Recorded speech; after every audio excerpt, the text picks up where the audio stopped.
আজকে হেয়ারিং এ দাঁড় করাচ্ছে। আজকে কোথায় আমাদের সেই সমস্ত এলাকার এমএলএ এমপি গুলো ভোটের সময় এসে সামনে খুব ভালো সাজা যায়, আর আজ মানুষের বিপদের সময় কোথায় ইঁদুরের ঘর থেকে লুকিয়ে আছে। মনে রাখবেন, আগামী দিন জবাব দেওয়ার দিন আমাদের সামনে আসছে, আর ঘুমিয়ে থাকার সময় নেই। সজাগ হয়ে নিজের অধিকার যেখানে ভোট দিলে বোঝায় থাকে, আপনারা যেখানে নিজের অধিকার বোঝায় রাখতে পারবেন ভেবে চিন্তে আপনারা সিদ্ধান্ত নেবেন। আজকে যাদেরকে বিপদের সময় পাশে পাচ্ছেন না, আবার দেখবেন ভোট ডিক্লার হলে এরা আপনাদের সামনে এসে অনেক মায়া দেখাবে।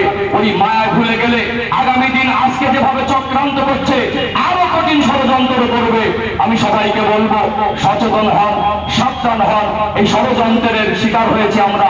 আমাদেরকে একে এক হয়ে কাঁধে কাঁধ মিলিয়ে আমরা জাতি ধর্ম বর্ণ নির্বিশেষে এর প্রতিহত করার সর্বরকম চেষ্টা করব ইনশাআল্লাহ।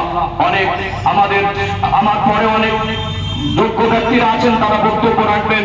সময় খুব স্বল্প, আমি দীর্ঘায়ু করছি না, এখানেই আমার সংক্ষিপ্ত বক্তব্য এটি করছি। আসসালামু আলাইকুম ওয়া রাহমাতুল্লাহ। অনেক অনেক ধন্যবাদ মাওলানা রবিউল ইসলাম সাহেব, খুব সুন্দর কথা বললেন। তিনি একটা খুব গুরুত্বপূর্ণ কথা বললেন যে এমএলএ এবং এমপিরা ভোটের সময় হাসি মুখে এসে ভোট চেয়েছেন, তারা কথা।